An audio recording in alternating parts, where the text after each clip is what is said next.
नमस्ते स्टूडेंट्स, मैं केम दिव्या आप सभी का बहुत बहुत स्वागत करती हूँ हमारे यूट्यूब चैनल विद्यापीठ ग्रेजुएशन क्लासेस में, जिसमें हमारा आज का टॉपिक है बीए फर्स्ट ईयर का पेपर सेकेंड मनोविज्ञान, जिसका नाम है मानव विकास।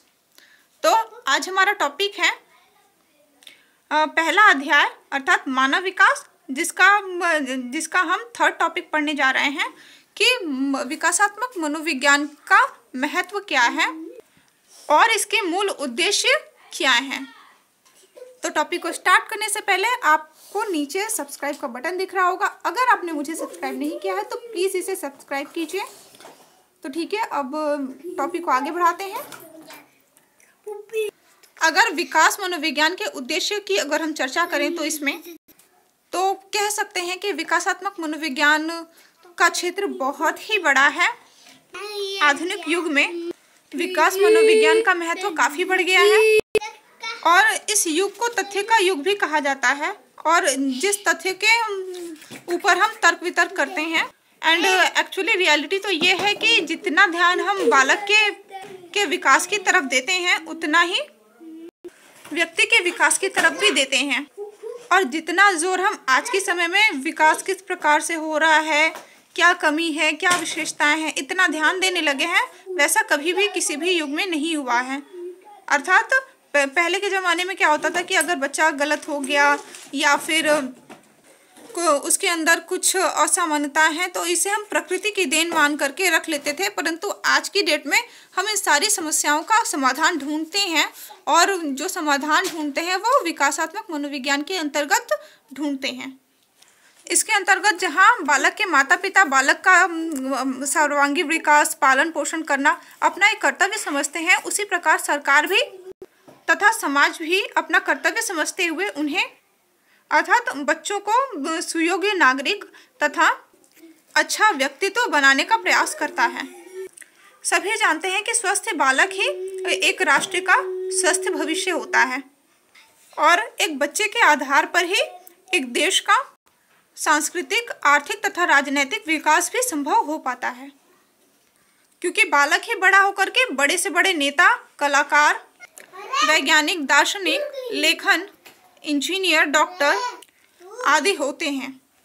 अतः भविष्य के इस नए पौधे की देखरेख, पालन पोषण तथा शिक्षा दीक्षा काफ़ी लगन के साथ होना चाहिए। बालकों में जो प्रतिमान विकसित होते हैं वे ही आगे चल करके उनके व्यक्तित्व के लक्षण बन जाते हैं, वही एक व्यक्ति की विशेषता हो जाती है। तो सामान्य तरीके से हम कह सकते हैं कि यदि हमने आज को सुधार लिया तो हमारा कल भी अवश्य ही सुधरा हुआ रहेगा। और इन्हीं सारे उद्देश्यों को पूरा करने के लिए हम विकासात्मक मनोविज्ञान की सहायता लेते हैं और विकासात्मक मनोविज्ञान का उद्देश्य भी कुछ ऐसा ही होता है। तो आइए जानते हैं कि विकासात्मक मनोविज्ञान के मूल उद्देश्य होते क्या हैं। इसको हमने 3 भागों में विभाजित करा हुआ है, जिसमें पहला है प्रेडिक्शन, दूसरा है गाइडेंस और तीसरा है कंट्रोल। तो प्रेडिक्शन, जिसका अर्थ होता है भविष्यवाणी, अर्थात बालक जैसे ही बड़ा होता है तो उसके ऊपर बहुत ही सारी भविष्यवाणियाँ होने लगती हैं, जिसमें आपको पता तो होता नहीं है कि बच्चे के मनोस्थिति पर क्या उसका असर पड़ता है, बट वास्तविकता ये होती है कि आपकी हर एक छोटी से छोटी चीज़ों का असर उस छोटे से नन्हे से शिशु पर अवश्य ही पड़ता है। क्योंकि इंसान की जो 2 दिमाग होते हैं, अर्थात जिसको हम चेतन की अवस्था और अवचेतन की अवस्था कहते हैं, तो चेतन की अवस्था भले ही उसमें विकसित नहीं हुई हो लेकिन वो तीव्र गति में होता है, उसे संसार की सारी चीज़ें तुरंत की तुरंत ही सीखनी होती हैं। तो इस कारण आप उसको जो भी देंगे वो हर एक चीज़ को एक्सेप्ट कर लेता है।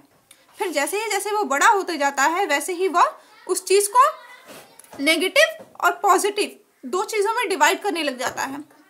फिर वो बहुत सारी पॉजिटिव चीज़ों को अपने दिमाग के अंदर रखता है और कुछ चीज़ों को डिलीट कर देता है। पर जैसे हम मोबाइल में एक बार डिलीट करते हैं तो दोबारा उसको हम वापस ला सकते हैं, क्योंकि वो कहीं ना कहीं जा करके हमारी मेमोरी में छिपा होता है। तो हमारा अवचेतन मन भी कुछ इसी प्रकार कार्य करता है। तो जो भी बच्चा उस नेगेटिव चीज़ों को डिलीट करता है वो कहीं ना कहीं उसके दिमाग में जाकर के बैठ गई होती हैं और आवश्यकता पड़ने पर वो चीज़ें उभर कर सामने आती हैं। और जिसे हम कहते हैं कि इसका व्यवहार परिवर्तन हो गया है। अब इसको हम किताबी भाषा में जानते हैं कि आखिर इस पे मनोवैज्ञानिकों के क्या विचार हैं, उनके क्या तथ्य हैं। ठीक है, तो विकासात्मक मनोविज्ञान बालक के विकास के संबंध में भविष्यवाणी करता है और भविष्यवाणी करके यह बताता है कि बालक का विकास सही दिशा में हो रहा है या नहीं। यह शास्त्र बालकों के अध्ययन से इस बात की भी पूर्व घोषणा कर देता है कि अलग अलग बालकों को यदि अलग अलग प्रकार का वातावरण दिया जाए तो वे कुशल डॉक्टर, इंजीनियर, वकील आदि आदि गुणों से संपन्न होंगे तथा किन किन परिस्थितियों में बालक किस प्रकार का व्यवहार करेगा, प्रेडिक्शन के अंतर्गत इसकी भी भविष्यवाणी की जा सकती है। अब जो नेक्स्ट है वो है गाइडेंस। गाइडेंस अर्थात जिसको हम कह सकते हैं दिशा निर्देश। तो विकासात्मक मनोविज्ञान बालकों के माता पिता तथा अभिभावकों को इस बात की निश्चित सूचना देता है कि क्या करने से और क्या नहीं करने से बालकों का विकास होगा।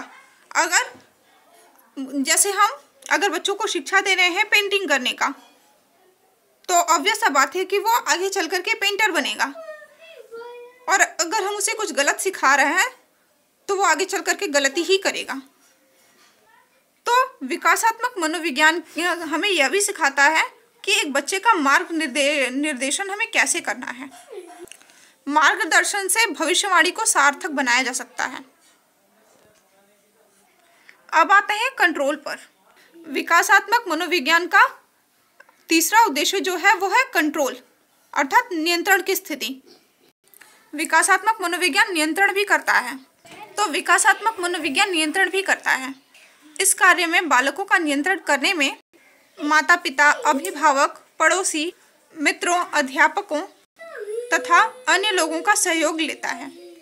बाल विकास के लिए नियंत्रण एक आवश्यक शर्त है। यह विकास मनोविज्ञान का एक आवश्यक शर्त है, या फिर इसे अंग कह सकते हैं। ये बहुत ही बड़ा महत्वपूर्ण अंग है। विकासात्मक मनोविज्ञान जहाँ बच्चों को सही निर्देशन प्रदान करता है, वहीं यह बालकों की गंदी आदतों तथा गलत व्यवहारों को दिशा निर्देशन भी प्रदान करता है और निर्देशित करके यह उन बुराइयों को समाप्त भी कर सकता है। यह बालक के विकास पर बुरा प्रभाव डालने वाले सभी कारकों को अध्ययन करता है और उन्हें दूर करने का प्रयास करता है। और मैंने इनको 6 भागों में डिवाइड करा हुआ है, जिसमें पहला है गलत पारिवारिक संबंध। प्रायः बालक दोनों तरीके से बिगड़ जाते हैं। अगर उन्हें ज़्यादा प्यार दिया जाए तो भी बिगड़ जाते हैं, और अगर प्यार ना ही मिले तो भी बिगड़ जाते हैं।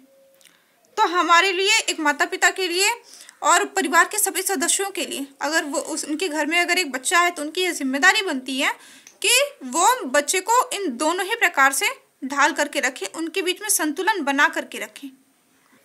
ऐसे परिवार में जहाँ बालक को प्यार मिलना तो दूर, उनके साथ में मारपीट होती है, ऐसी दशा में बालक बाल अपराधी बन जाते हैं अथवा हीन ग्रंथि के शिकार हो जाते हैं। कभी कभी क्या होता है कि माता पिता की मृत्यु से भी बालक के मन पर बहुत ही गहरा प्रभाव पड़ता है और उनका विकास अवरुद्ध हो जाता है। बहुत से परिवारों में यह देखने को मिलता है कि बच्चा परिवार में से किसी एक ही व्यक्ति पर डिपेंड होता है, जबकि ये गलत है। एक बच्चे को लगभग परिवार के सभी सदस्यों के साथ में घुल मिल करके समान रूप से व्यवहार करते हुए रहना चाहिए। और सबसे बड़ी बात कि ये बालक में ये गुण स्वतः ही उत्पन्न नहीं होंगे, इसके लिए प्रयास उसके घर वालों को करना होता है। और यदि बालक ऐसा नहीं कर रहा है तो इसमें बालक की कोई गलती नहीं होती है, इसमें जो भी अभिभावक हैं उनकी ही मिस्टेक्स होते हैं। नेक्स्ट है बाल प्रशिक्षण की विधियां, जिससे हमें ये पता चलता है कि हम बालक को किस तरफ प्रशिक्षित कर रहे हैं। क्या हम उसे अच्छा सिखा रहे हैं, क्या हम उसे बुरा सिखा रहे हैं। बालकों के प्रशिक्षण की विधि भी उनके विकास में काफ़ी महत्वपूर्ण होती है। जिन बालकों का प्रशिक्षण ठीक ढंग से एवं सही समय पर होता है वे ही आगे चलकर सफल व्यक्ति बन पाते हैं। सही प्रशिक्षण बालकों में उत्तरदायित्व की भावना विकसित करता है। बालक का जन्म क्रम, जैसे बड़े परिवारों में आप देख सकते हैं कि 1 साल के बाद में दूसरा बच्चा, दूसरे साल उसके बाद में फिर तीसरा बच्चा, फिर चौथा बच्चा, ऐसे करके हम परिवार बड़ा कर लेते हैं, जिसका अर्थ ये होता है कि पहले वाले बच्चे का मानसिक विकास हुआ ही नहीं और हमने नेक्स्ट कर लिया, तो जिससे क्या उपस्थित होता है, हीन भावना उपस्थित हो जाती है, कंपटीशन हो जाता है। अर्थात जो भाइयों के बीच में, भाई और बहनों अर्थात 2 बच्चों के बीच में जो अंतर क्यों रखा जाता है, ताकि वो दोनों एक दूसरे की भावनाओं को समझ सकें। और माता पिता प्रेम तो बराबर देते हैं, परंतु बच्चों के मानसिक स्थिति को समझ नहीं पाते हैं। तो इस एक छोटी सी गलती के कारण बच्चे का पूरा व्यक्तित्व खराब हो जाता है। मनोवैज्ञानिक एडलर इसके संबंध में कहते हैं, बालक के व्यवहार का बीज उनके जन्म से निर्धारित हो जाता है। देखा जाता है कि पहला बालक समस्याओं को अधिक आसानी से सुलझा लेता है तथा अन्य से तीव्र बुद्धि व दूसरों से अधिक नेतृत्व करने की क्षमता पाई जाती है। अर्थात वह अन्य छोटे बच्चों से, जो जैसे बड़ा बच्चा होता है, कहते हैं कि बड़ा बच्चा घर की जिम्मेदारी को संभालता है, अर्थात माँ बाप के बाद में उसी का पहला स्थान होता है, तो वो जिम्मेदारी को बहुत ही अच्छे तरीके से समझता है। तो एडलर भी यही कहना चाहते हैं। परंतु अगर बच्चों में उम्र का फासला ज़्यादा ना हो तो दोनों समान रूप से व्यवहार करने लग जाते हैं। और इस टॉपिक को मैं काफ़ी विस्तृत रूप से गृह प्रबंधन के अंदर में एक पूरा चैप्टर ही इसके ऊपर बनाया गया है, तो मैं उसमें काफ़ी अच्छे से डिफाइन करूँगी आपको, अर्थात गृह विज्ञान में। तो अब नेक्स्ट चलते हैं, अन्य व्यक्तियों के व्यवहार का प्रभाव, अर्थात एक नन्हे बालक पर अन्य व्यक्तियों का प्रभाव किस प्रकार पड़ता है वह जानते हैं। मनुष्य समाज के हर व्यक्तियों से कुछ न कुछ जरूर सीखता है। वह किसी के अद्भुत व्यक्तित्व के प्रभाव से प्रभावित हुए बिना नहीं रह सकता। प्रायः बालक दूसरों से सीखने में अपने बाल्यावस्था के व्यवहार को बिल्कुल भूल जाते हैं। कुछ बालक दूसरों को देखकर ही बाल्यावस्था में ही वयस्कों जैसा व्यवहार करने लग जाते हैं। अर्थात जो ऐसे बच्चे होते हैं उनमें अन्य व्यक्ति को देख करके या परिस्थितियों को देख करके वो जिस उम्र में है उस उम्र के हिसाब से व्यवहार नहीं करते हैं, बल्कि उससे ऊपर ही व्यवहार करते हैं। अर्थात जिस उम्र में उन्हें बच्चे बने रहना चाहिए वो उस समय में परिस्थितियों के अनुसार बड़े बन जाते हैं। और इसका सबसे बड़ा उदाहरण अगर आप मुझे पर्सनली जानते होंगे तो मैं खुद ही हूँ, एंड इट इज पॉसिबल। अब नेक्स्ट है आत्म प्रेरणा। यह एक आंतरिक वस्तु है। कुछ विद्वानों का विचार है कि बालक अपनी तीव्र अंतः प्रेरणा के आधार पर सीखता है। उसके व्यवहार, चरित्र, आदतें, सब कुछ उसके अंतःकरण की स्थिति या अंतः प्रेरणा के आधार पर ही निर्मित होती है।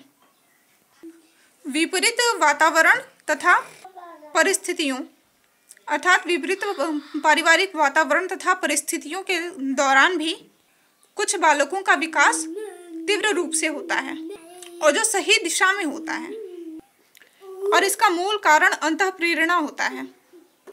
यह जन्मजात आत्मिक व मानसिक शक्ति है जो मानव विकास में महत्वपूर्ण भूमिका निभाती है। अब इसको बहुत ही सामान्य तरीके से ऐसे समझ सकते हैं कि जैसे जैसे बच्चा बड़ा होते जाता है वो अपने परिवार में, अपने समाज से बहुत कुछ सीखता है। अगर कुछ अच्छा सीखता है तो वो उसका अनुकरण करने का प्रयास करता है ड्यू टू अंतःप्रेरणा। पर यदि उसके आसपास वातावरण में या परिवार में कुछ गलत होता है तो वही उसकी अंतःप्रेरणा भी उसे कहती है कि मैं ऐसा नहीं करूँगा या मैं ऐसा नहीं करूँगी। तो वो उन गलतियों से सीखने का प्रयास करता है। विश्व में जितने भी प्रकार के महापुरुष हैं, उनकी जीवनियाँ अगर पढ़ें तो कुछ इसी प्रकार की मिलती हैं।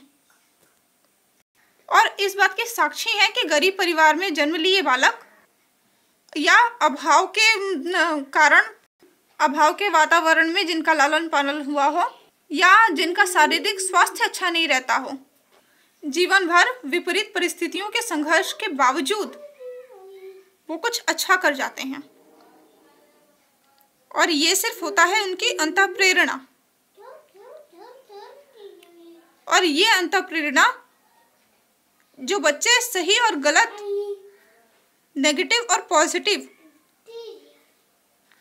जब दोनों चीज़ों को डिवाइड करने लग जाते हैं, ये तब से उनके अंदर आ जाती है। अर्थात ये बाल्यावस्था के दौरान में सपने बुनते हैं, किशोरावस्था में उन सपनों पर चलने का प्रयास करते हैं और प्रौढ़ावस्था में उन सपनों को साकार करते हैं। तो ऐसे लोग अपनी इच्छा शक्ति व अंतःप्रेरणा के कारण ही महान बन पाए हैं और संसार उनका यश आज भी गाता है। और करंट डेट में भी ऐसे हजारों, अगर हम न्यूज़पेपर उठा करके देखें तो ऐसी हजारों कहानियां हमें डेली मिलती रहती हैं और डेली हमारे आसपास घूमती भी रहती हैं। पर इसके कारण हमें ये नहीं समझ लेना चाहिए कि बच्चा यदि अभाव में रह रहा है तो उसे रहने दिया जाए, क्योंकि हो सकता है यदि आप एक अभिभावक हैं, आप अगर माता पिता हैं और अगर आप अपने बच्चे के अभाव को दूर कर दें तो वह उससे भी ज्यादा महान हो सकता है। जितना कि वह स्वयं अपने अंतःप्रेरणा के कारण होगा, उससे भी कहीं ज्यादा वो महान हो सकता है और उसे समय भी कम लगे। तो सब मिलाकर के आत्म प्रेरणा जो होती है वह मनुष्य को सबसे ऊपर उठाने में महत्वपूर्ण भूमिका निभाती है। और सबसे बड़ी बात कि यदि कोई इंसान या कोई मनुष्य गलत सीखा हुआ है या फिर गलत कर रहा है तो वो तब तक गलत करता जाएगा जब तक कि उसके अंतःप्रेरणा में यह विचार उपस्थित नहीं होगा, यह विचार नहीं आएगा कि वह गलत कर रहा है और उसे सही करना चाहिए। फिर चाहे आप उसके ऊपर में जितने भी भाषणबाजी कर लो, जितना भी उसको समझा लो, उसको समझ में आने वाला नहीं है। और हमें ऐसा लगता है कि समझाने से या फिर हमें चीज़ें बताने से, अभिभावक को ऐसा लगता है वैसा करते हैं, लोगों को समझाते हैं, बच्चों को समझाते हैं, और स्पेशली जब वो किशोरावस्था में होते हैं। पर जैसे ही वो प्रौढ़ावस्था की ओर कदम बढ़ाते हैं, उसमें भी जो प्रौढ़ावस्था के अंदर भी माता पिता बच्चों को समझाते ही रह जाते हैं, जबकि उस टाइम में व्यक्ति का जो मनोविकास होता है वह स्वयं करके सीखने के उद्देश्य की ओर अग्रसित रहता है। परंतु स्वयं करके सीखने के उद्देश्य को हम यूं ही रोक तो नहीं सकते हैं और हम समझा भी नहीं सकते हैं। तो उस स्थिति में माता पिता और अभिभावक का एक महत्वपूर्ण योगदान ये रहता है कि जो परिस्थितियां भविष्य में उत्पन्न होने वाली हैं, यदि उन्हें आज ही हम उपस्थित कर दें तो बहुत सारा समय व्यर्थ होने से बच जाएगा और बच्चा सही दिशा में अग्रसित भी हो जाएगा। और सबसे बड़ी बात, ये जो अंतःप्रेरणा है वो जल्द ही जागृत हो जाएगी। अब नेक्स्ट है परिवेश का प्रभाव। तो विकासात्मक मनोविज्ञान के मूल उद्देश्य में परिवेश का भी बहुत बड़ा प्रभाव पड़ता है। यदि मनुष्य को उचित वातावरण न मिले तो वह कुछ भी नहीं कर सकता है। इसी कारण तो जो बुक्स में दिखाए जाते हैं, स्पेशली हिंदी में कहानियाँ बताई जाती हैं, या फिर हम सामाजिक विज्ञान में या फिर इतिहास बच्चों को इसीलिए पढ़ाया जाता है। और बाल्यावस्था के दौरान ही इतिहास आरंभ भी होता है। इतिहास का विषय जो है वो आरंभ होता है, और वो इसलिए होता है जिससे कि बच्चे ये समझें और उनसे सीख लें। और यदि आप एक अभिभावक हैं, माता पिता हैं, तो शिक्षा के उद्देश्य को बच्चे के सामने अवश्य ही प्रस्तुत कीजिए, क्योंकि मनुष्य के लिए अवसर की आवश्यकता सर्वोपरि है। यदि हम किसी को सीखने या करने का अवसर ही प्रदान नहीं करेंगे तो उसका विकास अवरुद्ध हो जाएगा। जैसे बहुत सारे बच्चे गलत काम करते हैं छोटे पे, तो हम उन्हें डांट देते हैं। जैसे अगर जलने जाए बच्चा, सपोज जो घुटनों के बल में चलते हैं और जा करके कुछ जलने वाली वस्तु को पकड़ना चाहते हैं, तो चूंकि उन्हें पहले नहीं पता होता है, बट आप उन्हें रोकते हैं, तो बच्चे के दिमाग में ये लगता है कि क्या बकवास कर रहे हैं, मतलब मम्मी पापा क्या बकवास कर रहे हैं। बट जैसे ही वो उन्हें छूता है तो वो जल जाता है। फिर बाद में पता चलता है नहीं सही कह रहे थे। तो यही छोटा उदाहरण बड़ा उदाहरण भी बन जाता है। तो यदि आप उन्हें स्वयं करने देंगे कि ठीक है, अगर जलने जा रहे हो तो जाओ, एक बार मना करा, अगर नहीं मानते हैं तो उन्हें करने दें, क्योंकि जब तक करेंगे नहीं तब तक सीखेंगे नहीं। और कितने बच्चों की ऐसी मानसिक स्थिति भी होती है कि वो करते जाते हैं, एक ही कार्य को करते जाते हैं, और वो उस कार्य से अच्छा ढूंढने का प्रयास करते हैं, और उन्हें ये विश्वास होता है कि उसमें अच्छाई जरूर छुपी होती है, और वो उस अच्छाई को निकाल भी लेते हैं। अगर हम इस जलने वाले पर ही, उनके उदाहरण पर ही अगर हम जाएं, तो जो भी सपोज करिए कि गर्म पानी रखा हुआ है, तो वो बार बार जलते हैं, अर्थात वो ये जानने का प्रयास कर रहे हैं कि ये गर्म क्यों है। वो जल गए वो तो एक अलग बात है, लेकिन अगर वो ऐसा बार बार कर रहे हैं तो वो ये जानने का प्रयास कर रहे हैं कि एक तरफ का पानी ठंडा क्यों है, दिखने में तो दोनों समान ही है, और दूसरा पानी गर्म क्यों है। तो ये होती है पॉजिटिव थिंकिंग। ये वहां से उस चीज को निकालना चाहते हैं। तो अगर आप उन्हें रोकते रहेंगे तो वो ये कभी नहीं सीख पाएंगे कि ये पानी गर्म क्यों है और दूसरा ठंडा क्यों है।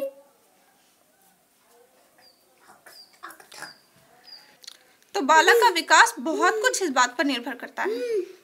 बालक के विकास के लिए जिन महत्वपूर्ण क्षेत्रों में विकासात्मक मनोविज्ञान की आवश्यकता होती है, उसका संक्षेप में वर्णन निम्न प्रकार से करते हैं। वे हैं बालक के सर्वांगीण तथा संतुलित विकास की अवस्था की आवश्यकता। दूसरा है बालक के स्वभाव, व्यवहार, रुचि, आदतें तथा असामान्यताओं को समझने में विकास मनोविज्ञान की आवश्यकता। बालक के विकास में पथ प्रदर्शन की आवश्यकता। समुचित शिक्षा दीक्षा के लिए विकास मनोविज्ञान की आवश्यकता होती है। बालक के व्यवसाय चुनने में आवश्यकता। मानसिक स्वास्थ्य तथा चिकित्सा के लिए विकास मनोविज्ञान की आवश्यकता। बाल अपराध के विरोध तथा उनके उपचार व रोग के लिए विकास मनोविज्ञान की आवश्यकता होती है। खेल तथा मनोरंजन के क्षेत्र में विकासात्मक मनोविज्ञान की आवश्यकता पड़ती है। पारिवारिक, सामाजिक तथा व्यक्तिगत जीवन को सुखी बनाने के लिए विकासात्मक मनोविज्ञान की आवश्यकता होती है। विश्व कल्याण के लिए विकासात्मक मनोविज्ञान की आवश्यकता पड़ती है। तो इन सारी बातों को ध्यान में रखते हुए हम ये कह सकते हैं कि शास्त्र विकास के, बालकों के विकास संबंधी प्रत्येक दशाओं का महत्वपूर्ण अंग है। अर्थात सर्वांगीण विकास का अध्ययन हम विकासात्मक मनोविज्ञान की सहायता से कर सकते हैं। तो आज के लिए इतना ही। आई होप आपको वीडियो अच्छी लगी होगी। हमारा नेक्स्ट टॉपिक रहेगा कि विकासात्मक मनोविज्ञान का एक विशिष्ट उपागम है। इसे सिद्ध कीजिए या इसकी व्याख्या कीजिए, इस प्रकार के क्वेश्चन हमें देखने को मिलेंगे। तो नेक्स्ट टॉपिक हमारा यही रहेगा। आंसर भी लगभग सेम मिलेंगे, थोड़ी बहुत चीज़ें अलग होंगी, बट जितने भी आज हमने उद्देश्य पढ़े हैं वे सारे ही इन सारी समुचित इस मानव विकास के पाठ का पूरा निचोड़ है। तो अगर आपको वीडियो अच्छी लगी हो तो प्लीज़ इसे लाइक कीजिए और इसे बहुत ही ज़्यादा लोगों में शेयर कीजिए, और इन्हें उन लोगों को भी शेयर कीजिए जो नॉर्मल लोग हैं, जो पढ़ाई नहीं कर रहे हैं, क्योंकि पढ़ने की आवश्यकता उनको भी होती है। अर्थात ये कोई पढ़ाई नहीं है, मनोविज्ञान एक पढ़ाई बिल्कुल नहीं है, ये लोगों को समझने की क्षमता प्रदान करता है। और स्पेशली हमारे आर्ट्स के सब्जेक्ट तो ऑब्वियस हैं, तो इसीलिए प्लीज़ आप सारे लोगों को शेयर कीजिएगा। और अगर वीडियो अच्छी लगे तो प्लीज़ इसे लाइक करना मत भूलिएगा। और अगर आप मुझसे कुछ कहना चाहते हैं तो मुझे कमेंट बॉक्स में या फिर आप व्हाट्सएप के ज़रिए, अगर आप मुझसे पर्सनली अटैच्ड हैं तो प्लीज़ मुझे वहाँ पे कमेंट ज़रूर कीजिएगा। तो थैंक यू सो मच। आज के लिए इतना ही।